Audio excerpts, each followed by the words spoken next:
Welcome students. पिछले lecture में हमने स्टडी किया था इंट्रोडक्शन ऑफ माइक्रो कंट्रोलर और 8051 माइक्रो कंट्रोलर के बारे में बेसिक चीज़ें जानी थी। ओके, तो आज का हमारा टॉपिक जो है वो है आर्किटेक्चर ऑफ 8051 माइक्रो कंट्रोलर। मैंने आपको बताया था कि माइक्रो कंट्रोलर क्या होता है। इसमें सारी पेरिफेरल डिवाइसेस इनबिल्ट होती हैं उसी सेमीकंडक्टर चिप पे। ओके, तो हम इस आर्किटेक्चर ऑफ 8051 में इन सारे डिवाइसेस के बारे में स्टडी करेंगे जो कि उस सेमीकंडक्टर चिप पे पहले से प्रेजेंट होती हैं।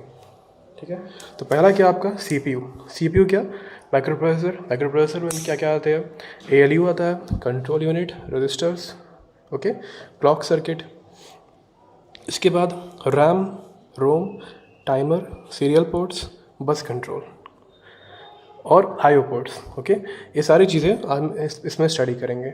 ये बेसिक ब्लॉक डायग्राम है आर्किटेक्चर ऑफ 8051 माइक्रो कंट्रोलर का, जिसमें हर एक पार्ट अब एक दूसरे से बसेस के थ्रू कनेक्टेड है। सीपीयू है, ऑसिलेटर किस लिए, क्लॉक जनरेट करने के लिए, ताकि ये सारे चीज़ें सिंक्रोनाइज हो सके। बस कंट्रोल, बसेस को कंट्रोल करने के लिए, बस में क्या डेटा ट्रांसफ़र होगा, एड्रेस, डेटा जो भी है उसको कंट्रोल करने के लिए बस control. 4 input output ports, user किस तरह से इंटरेक्ट करेगा माइक्रो कंट्रोलर से, उसके लिए इनपुट आउटपुट पोर्ट्स की ज़रूरत पड़ती है। तो इन इनपुट आउटपुट पोर्ट्स को भी हम स्टडी करेंगे। फिर सीरियल डेटा कम्युनिकेशन के लिए टाइमर 0, टाइमर 1, इसके बारे में हम डिटेल में स्टडी करेंगे अगले चैप्टर में। ओके, रैम, रोम, ये हम भी आज स्टडी करेंगे इसके बारे में जब मेमोरी ऑर्गेनाइजेशन आएगा। फिर इंटरप्ट कंट्रोल, मैंने आपको बताया था कि 5 इंटरप्ट होते हैं 8051 में वेक्टर्ड। तो पहला क्या है हमारा, ऑसिलेटर एंड क्लॉक जनरेटर। 8051 में एक on chip internal oscillator circuit होता है जो कि क्लॉक पल्स जनरेट करता है। 8051 में इंटरनल मतलब सेमीकंडक्टर चिप पे ही ऑसिलेटर सर्किट होता है। ऑसिलेटर सर्किट होता है, क्रिस्टल नहीं होता है। क्रिस्टल जो होता है, क्वार्ट्ज क्रिस्टल जो होता है, वो आप एक्सटर्नली इससे कनेक्ट करते हो। ठीक है, 2 पिन होते हैं, XTAL1, XTAL2, जो कि ऑसिलेटर से कनेक्टेड होते हैं। इसके बीच में आप यहाँ पर क्वार्ट्ज क्रिस्टल लगाते हो। जो 8051 में जो क्वार्ट्ज क्रिस्टल यूज़ किया जाता है वो मैक्सिमम 12 मेगाहर्ट्ज़ की फ्रीक्वेंसी जनरेट करता है। ओके, 12 मेगाहर्ट्ज़, लेकिन ये डिवाइस ऑपरेट करता है 6 मेगाहर्ट्ज़ पे। तो आपको याद होगा 8085 में भी माइक्रो प्रोसेसर में भी जो क्वार्ट्ज क्रिस्टल था वो 6 मेगाहर्ट्ज़ की फ्रीक्वेंसी जनरेट कर रहा था, लेकिन माइक्रो प्रोसेसर सिर्फ 3 मेगाहर्ट्ज़ पे काम करता है। तो उसके बीच में क्या होता है, मॉड टू फ्लिप फ्लॉप लगा रहता है। ठीक है, मॉड टू फ्लिप फ्लॉप मतलब क्या, ये फ्लिप फ्लॉप क्या करेगा, जो भी सिग्नल इसमें रिसीव होगी वो उस सिग्नल की फ्रीक्वेंसी को बाई 2 कर देता है। मॉड एन फ्लिप फ्लॉप हमेशा फ्रीक्वेंसी को बाई एन कर देता है। मॉड एन मतलब डिवाइड बाई एन, फ्रीक्वेंसी जो इनपुट सिग्नल की है वो बाई एन हो जाती है आउटपुट सिग्नल की। ठीक है, तो ये मॉड 2 फ्लिप फ्लॉप है, इसलिए जो फ्रीक्वेंसी रिसीव हो रही है यहाँ पर ऑसिलेटर को, वो क्या हो जाएगी 12 मेगाहर्ट्ज़ से 6 मेगाहर्ट्ज़। ओके, तो ऑसिलेटर एंड क्लॉक जनरेटर का काम क्या है कि क्लॉक फ्रीक्वेंसीज जनरेट करना ऑफ 6 मेगाहर्ट्ज़। ये कहाँ से मिलती है, क्वार्ट्ज क्रिस्टल से, जो कि XTAL1 और XTAL2 के बीच में हम सप्लाई करते हैं। ओके, ठीक है, ये चीज़ क्लियर है आपको। अच्छा, इसमें क्या क्या होता है, क्वार्ट्ज क्रिस्टल है जो कि XTAL1 और XTAL2 पिन पे लगाए जाते हैं। इसके साथ साथ 2 कैपेसिटर भी लगाए जाते हैं। ओके, चलिए ठीक है, ये चीज़। नेक्स्ट क्या है, arithmetic and logic unit, ALU। इससे आपको फेमिलियर होगा, इसके बारे में आप डिटेल में जानते भी होंगे। अर्थमेटिक लॉजिकल यूनिट क्या करता है, CPU का सारा अर्थमेटिक और लॉजिकल ऑपरेशन परफॉर्म करना ALU का काम होता है। ठीक है, ALU क्या करता है, CPU के सारे अर्थमेटिक ऑपरेशन मतलब एडिशन, सब्ट्रैक्शन, मल्टीप्लिकेशन, ये सारी चीज़ें अर्थमेटिक ऑपरेशन। फिर लॉजिकल मतलब एंड ऑपरेशन, और ऑपरेशन, नॉट, एक्सॉर, ये सारी चीज़ें एक्सॉर ऑपरेशन, लॉजिकल ऑपरेशन में आ गई। ओके, ALU का काम क्या है, ये सारे अर्थमेटिक और लॉजिकल ऑपरेशंस को एग्जीक्यूट करना।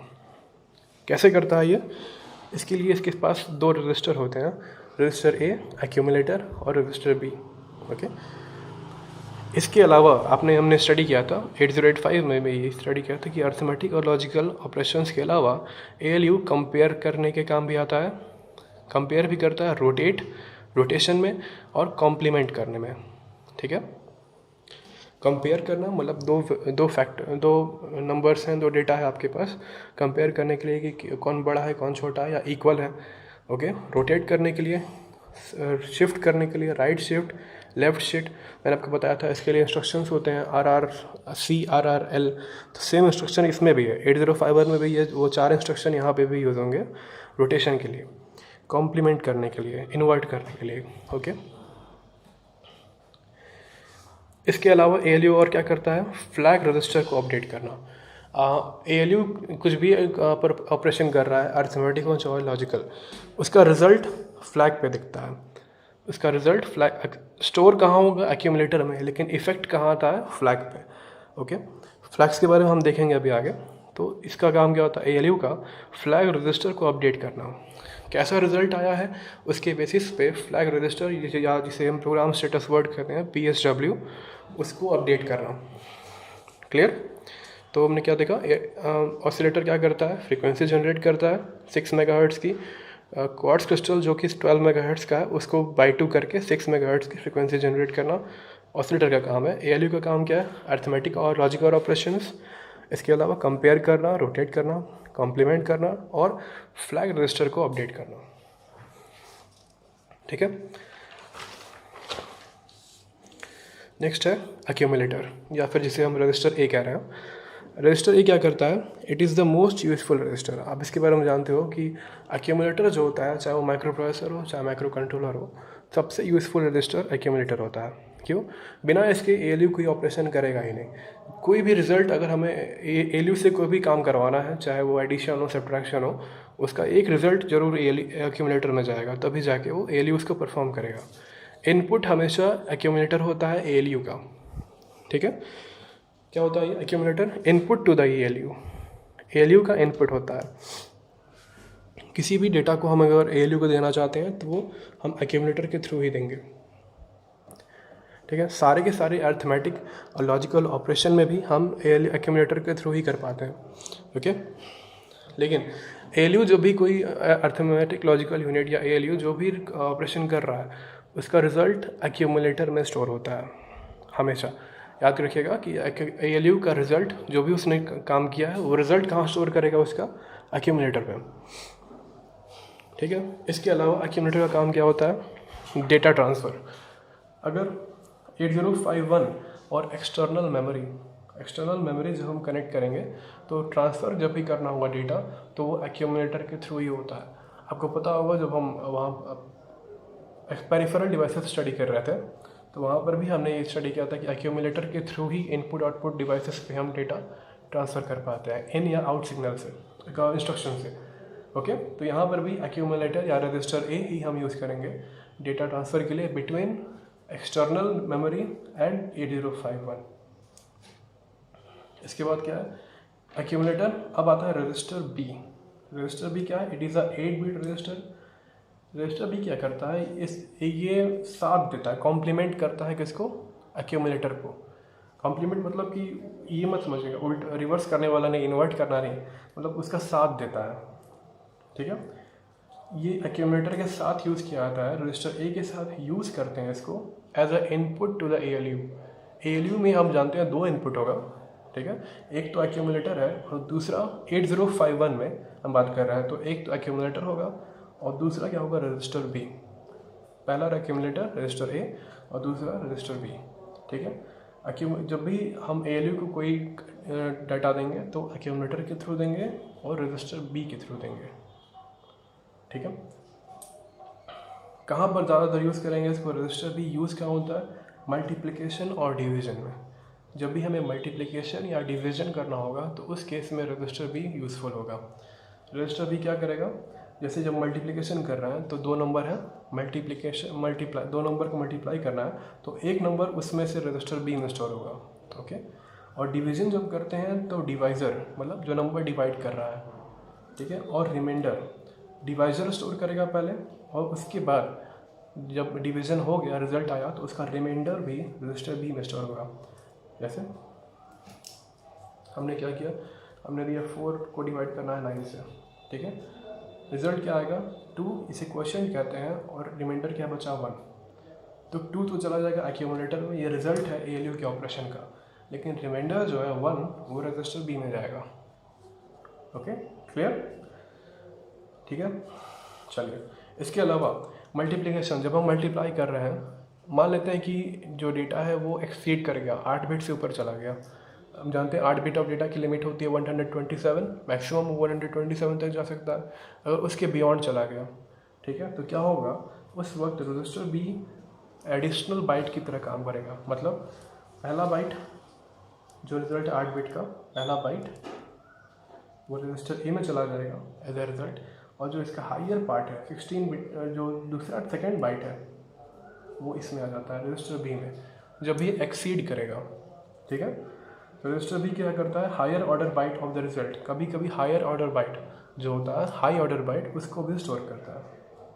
अच्छा, इसके अलावा अगर मान लीजिए मल्टीप्लिकेशन और डिवीजन नहीं किया जा रहा है, तो रजिस्टर B को as a general purpose register, एक कॉमन रजिस्टर की तरह भी यूज़ कर सकते हैं। ये यूज़र प्रोग्रामेबल भी होता है।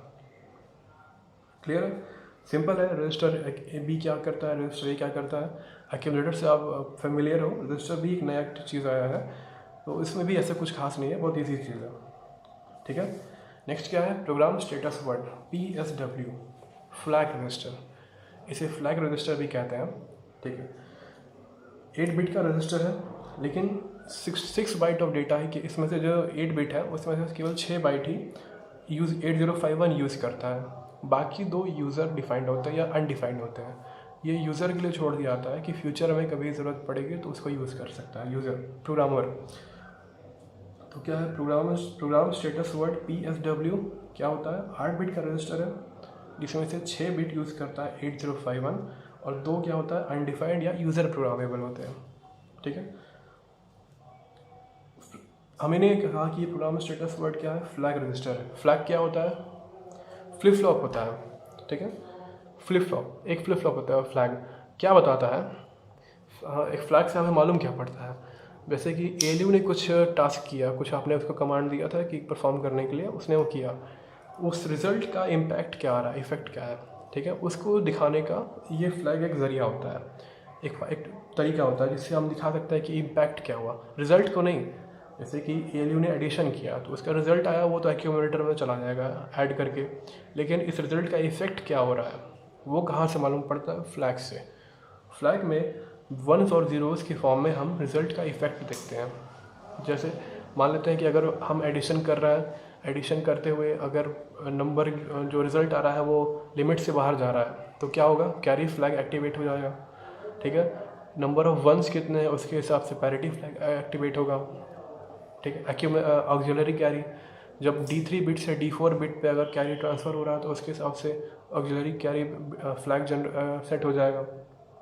ओवरफ्लो, जब लिमिट क्रॉस हो रही है, मतलब जो साइंड बिट नंबर होती है, हम अभी डिस्कस करेंगे उसको, अभी जस्ट इसके बाद वही आ रहा है, तो वहाँ देखेंगे ऑक्सिलरी कैरी क्या होता है। ठीक है, तो फ्लैग क्या है, फ्लिप फ्लॉप है जो कि एक्यूमुलेटर के रिज़ल्ट का इम्फेक्ट दिखाता है। ठीक है, टोटल 4 फ्लैग होते हैं 8051 में, कैरी, ऑक्सिलरी कैरी, पैरिटी और ओवरफ्लो। ये है, ये जो PSW रजिस्टर है उसकी 8 बिट का ये डायग्राम है। देखिए, बिट नंबर 0 पे पैरिटी फ्लैग दिखाते हैं, बिट 1 ये अनडिफाइंड होता है, इस पर कुछ नहीं है बिट 1 पे, बिट 2 पे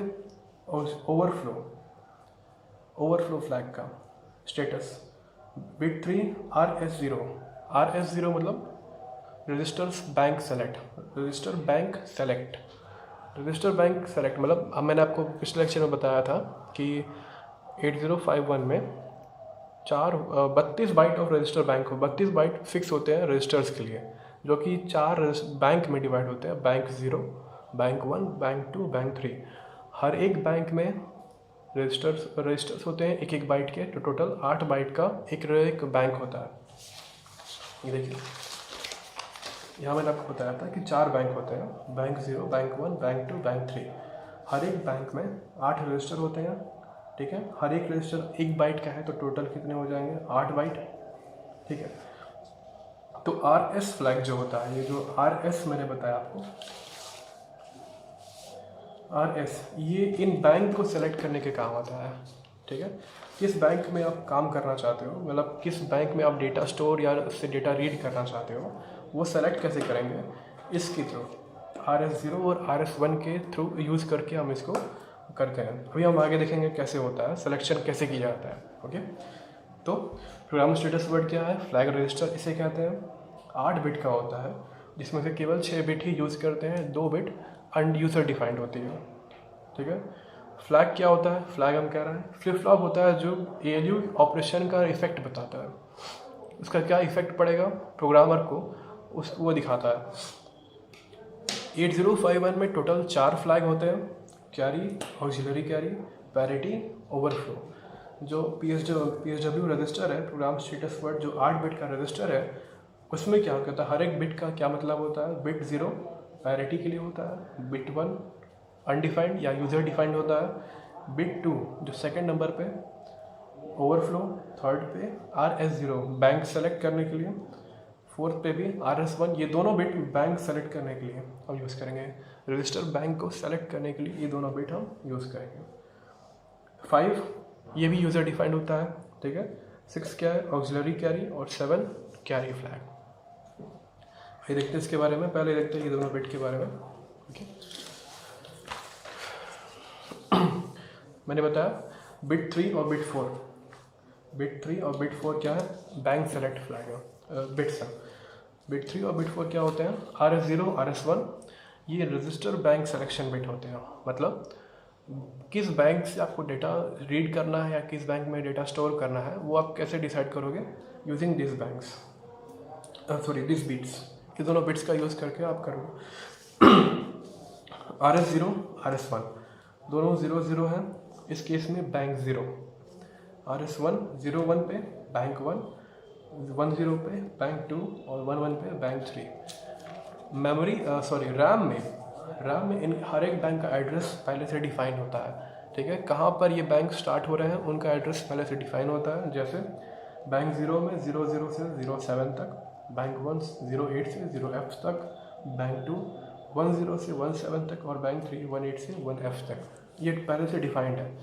तो ठीक है, तो जैसे अगर आपने PSW रजिस्टर का बिट्स 0 किया है तो वो बैंक 0 सेलेक्ट कर लेगा और फिर डेटा स्टोर कहाँ करेगा, यहाँ से 0 से। अगर आपने 1 0 दे दिया इन दोनों बिट्स को तो बैंक 2 सेलेक्ट हो जाएगा और डेटा स्टोरिंग या डेटा रीडिंग कहाँ से स्टार्ट होगी, 1 0 से। क्लियर। बिट 1 और बिट 5 इन दोनों पोजीशन पे, बिट 1 और बिट 5 ये क्या है, अनडिफाइंड या यूज़र प्रोग्रामेबल होते हैं। इसके अब देखते हैं फ्लैग्स के बारे में। फ्लैग्स आप क्लियर हो, अब जानते हो थोड़ा, लेकिन रिवीजन कर लेते हैं।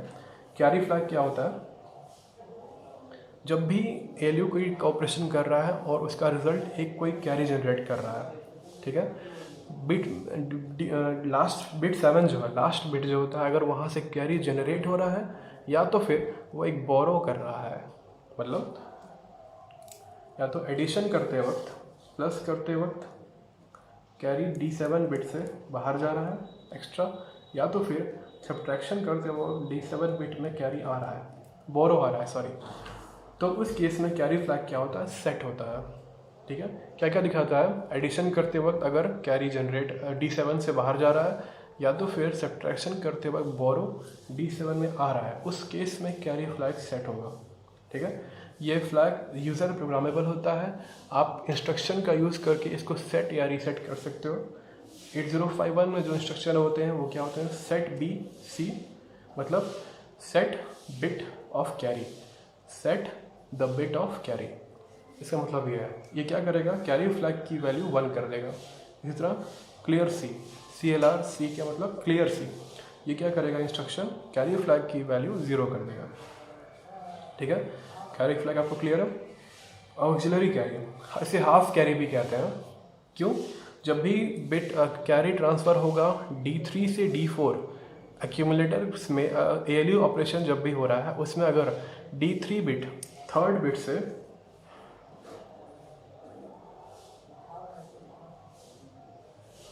ठीक है, ये 0 1 2 3 4 यहाँ से यहाँ अगर कैरी ट्रांसफ़र होता है तो ऑक्सिलरी कैरी फ्लैग सेट होता है।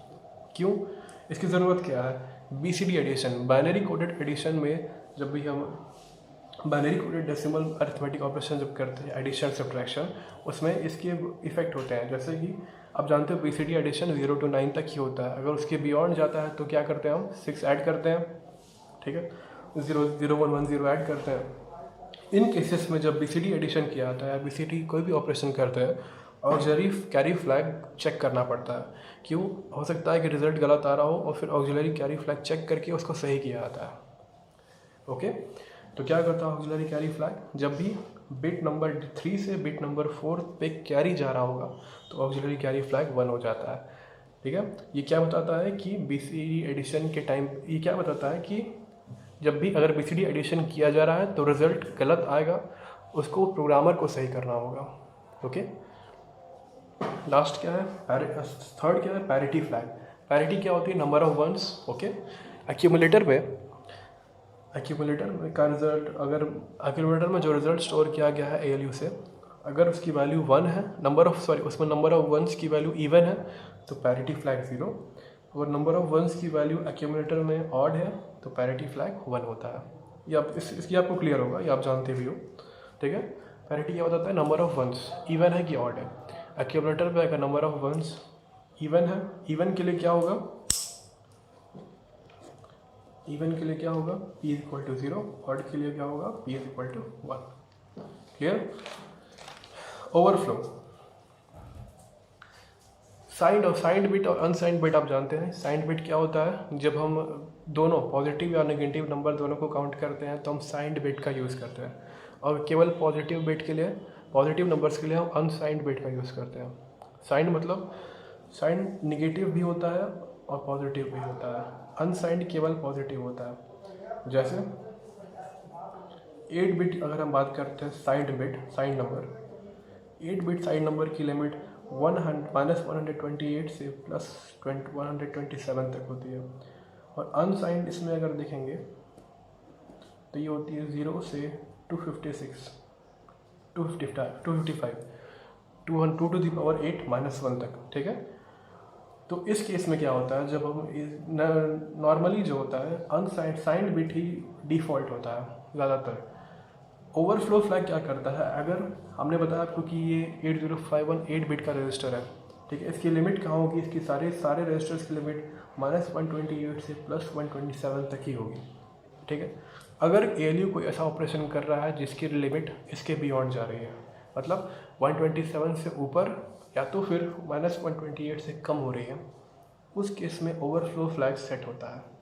ये बताता है क्या है कि अब हमारा जो रिज़ल्ट है वो लिमिट से बाहर जा रहा है।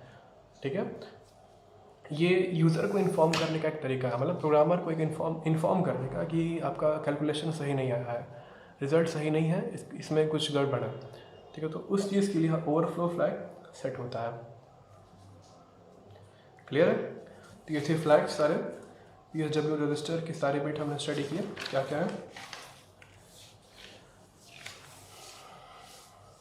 8 बिट का होता है जिसमें 6 यूज़ करते हैं, parity, undefined, overflow, bank select, undefined, auxiliary carry और कैरी। ठीक है, RS बिट किस लिए होता है, रजिस्टर बैंक सिलेक्शन के लिए। ठीक है, 00 पे बैंक 0, 01 पे 1, 10 पे 2 और 11 पे 3। 1 और 5 यूज़र प्रोग्रामेबल होते हैं। कैरी फ्लैग, जब भी D7 से कैरी बाहर जा रहा हो या फिर D7 में बोरो आ रहा हो, उस केस में कैरी फ्लैग 1 होता है। ऑक्सिलरी कैरी, D3 से D4 बिट पे अगर कैरी ट्रांसफ़र होता है तो ये सेट होता है। इसका ज़्यादातर कहाँ यूज़ करते हैं, जब भी हम BCD अरिथमेटिक ऑपरेशन कर रहे होंगे। पैरिटी फ्लैग क्या बताता है, नंबर ऑफ वंस। अगर एक्यूमुलेटर में जो रिजल्ट स्टोर हुआ है उसमें नंबर ऑफ वंस इवन है, पैरिटी 0 हो जाएगा। अगर नंबर ऑफ वंस ऑड है, पैरिटी 1 हो जाएगा।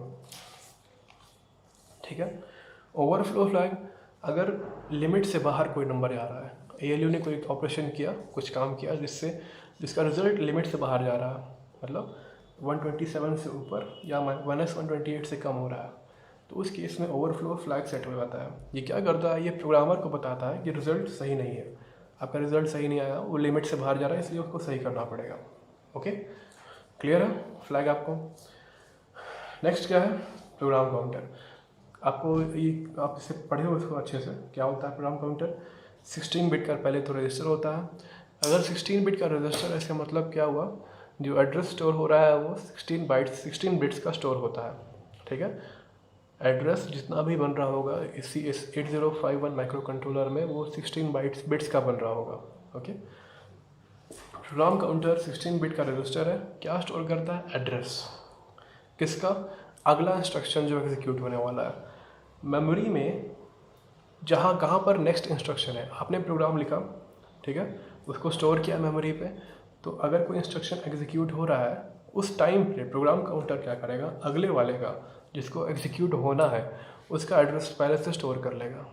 ओके, और फिर ये सीपीयू को देगा, सीपीयू उस एड्रेस को रीड करके वहाँ से अब ऑपकोड फेच या ऑपरेंड फेच जो भी करना है वो करेगा, उसके हिसाब से फिर वो अपना काम करेगा।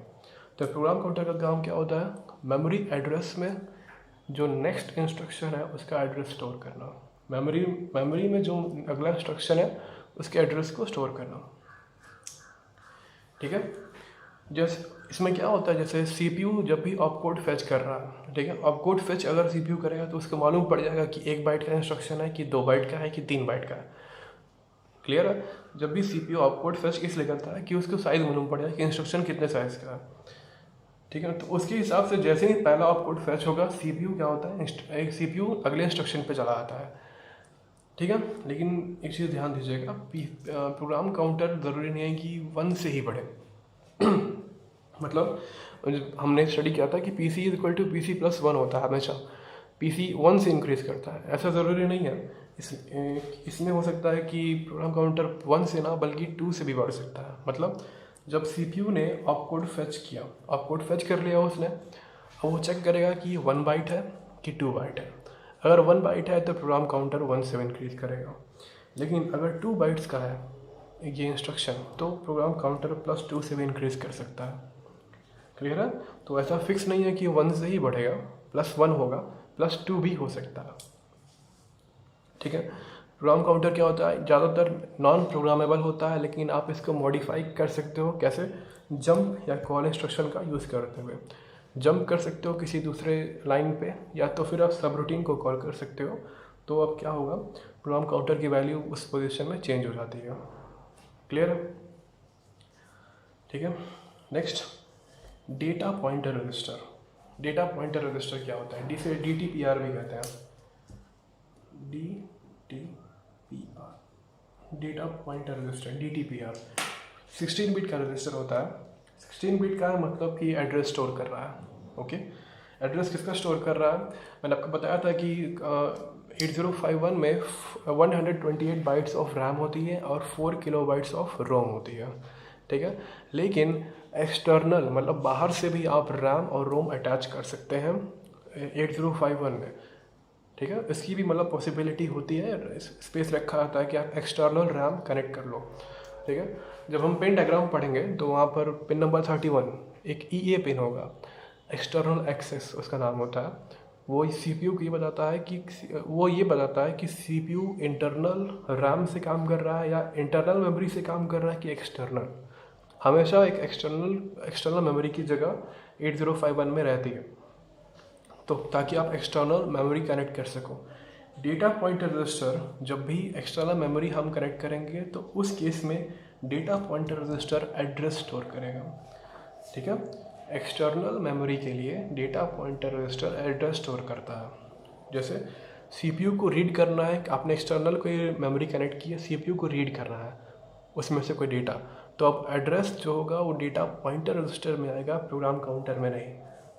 ओके, प्रोग्राम काउंटर में नहीं आएगा, डेटा पॉइंटर रजिस्टर में आएगा, एक्सटर्नल मेमोरी के लिए केवल। ठीक है, तो एक्सटर्नल मेमोरी का एड्रेस कहाँ आता है, डेटा पॉइंटर रजिस्टर में। 3 जगह पर इसको यूज़ कर सकते हैं। ठीक है, 3 अलग अलग जगह पर एड्रेस स्टोर करने के लिए। ठीक है, data pointer is use to hold the address of data bytes, and data bytes का एड्रेस स्टोर करता है कहाँ पर, 3 पोजीशन पे। पहला, एक्सटर्नल रैम से, आपने बाहर से रैम लगाया हुआ है तब। इंटरनल रोम, एक्सटर्नल रोम। इंटरनल रोम स्पेसिफिक कुछ स्पेशल केस में यूज़ करते हैं। ठीक है, इंटरनल रोम मतलब जो इसमें रैम पहले से बना होता है, 4 किलोबाइट्स ऑफ रैम जो होता है वो इन जो माइक्रो कंट्रोलर के चिप पे प्रेजेंट है पहले से रोम, उसमें से अगर डेटा रीड करना होता है तो वो स्पेशल केसेस पे ये भी पॉसिबल होगा डेटा पॉइंटर रजिस्टर के थ्रू। नहीं तो एक्सटर्नल मतलब बाहर से आपने रोम डिवाइस रैंडम मेमोरी कनेक्ट किया हुआ है, उस केस में भी डेटा पॉइंटर रजिस्टर को ही यूज़ करोगे एड्रेस स्टोर करने के लिए। ठीक है, तो प्रोग्राम काउंटर इंटरनल के लिए होता है और डेटा पॉइंटर एक्सटर्नल के लिए होता है। स्पेशल केस में इंटरनल रोम भी कनेक्ट का भी एड्रेस स्टोर कर सकता है। क्लियर है? ठीक है, नेक्स्ट स्टैक पॉइंटर। स्टैक क्या होता है? स्टैक रैम का एक सेक्शन होता है, ठीक है, जिसे सीपीयू स्पेशल केस में यूज़ करता है। मतलब स्पेशल केस मतलब कभी कभी रैम सीपीयू को कुछ स्पेशल काम कर रहा होता है जिसके लिए उसको टेम्पररी स्टोरेज चाहिए होता है जो कि इफ़ेक्ट ना हो। ओके, टेम्पररी स्टोरेज चाहिए होता है, उस केस में स्टैक काम आता है। सीपीयू के लिए टेम्पररी स्टोरेज का काम करता है स्टैक। स्टैक पॉइंटर क्या होता है? ये जो स्टैक है इसका टॉप एड्रेस स्टोर करता है। मतलब स्टैक रैम में कहाँ से शुरू हो रहा है, ठीक है, किस लोकेशन से स्टैक शुरू हो रहा है रैम में, वो लोकेशन स्टैक पॉइंटर रखता है अपने पास। ये रजिस्टर होता है 8 बिट का जो कि केवल लोकेशन रखता है रैम का। अब आप कहोगे कि एड्रेस स्टोर कर रहे हैं लेकिन 8 बिट का क्यों है? क्या बताया मैंने आपको? रैम जो होता है कि स्टैक रैम में होता है, रैम 8 बिट का होता है। रैम 128 बाइट्स का होता है। ठीक है, ये कुछ इस तरह से बनता है।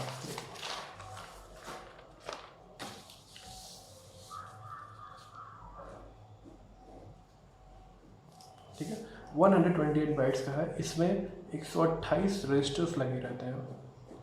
128 जीरो से लेकर 127 तक रजिस्टर लगे रहते हैं। हर एक रजिस्टर 1 बाइट का होता है, तो टोटल 128 बाइट हो जाते हैं। ठीक है, इन जब 0 से 127 को हम हेक्साडेसिमल में कैसे दिखाते हैं? 00 से 1F तक। ठीक है, 00 से 1F तक दिखाते हैं, 7F तक, सॉरी 00 से 7F तक। 7F तक हम दिखाते हैं 128 को। ओके, तो क्योंकि ये 2 बिट का है ना, सॉरी 1 बिट का है ना, ये इंस्ट्रक्शन 00 1 बिट का, 8 बाइट या 1 बिट का, सॉरी 8 बिट या 1 बाइट का होगा। 7F भी क्या होगा? 8 बिट या 1 बाइट का होता है। इसलिए स्टैक पॉइंटर भी 1 बिट का या 1 बाइट का या 8 बिट का होगा। क्लियर? 8 बिट रजिस्टर का है, इसलिए होता है क्योंकि रैम जो है वो भी 8 बिट का होता है। डिफ़ॉल्ट वैल्यू क्या होती है? 07। मतलब अगर आपने पहले से डिफाइन नहीं किया है तो इसकी डिफ़ॉल्ट वैल्यू क्या होगी? 07H, जो कि यूज़र प्रोग्रामेबल होती है। मतलब आप इसको स्टैक पॉइंटर के एड्रेस को डिफाइन भी कर सकते हो। मतलब आप एज ए यूज़र डिफाइन कर सकते हो कि मैं रैम में किस लोकेशन से स्टैक स्टार्ट होगा। क्लियर है? ठीक है, ये था आज के लिए, बस इतना ही रखते हैं।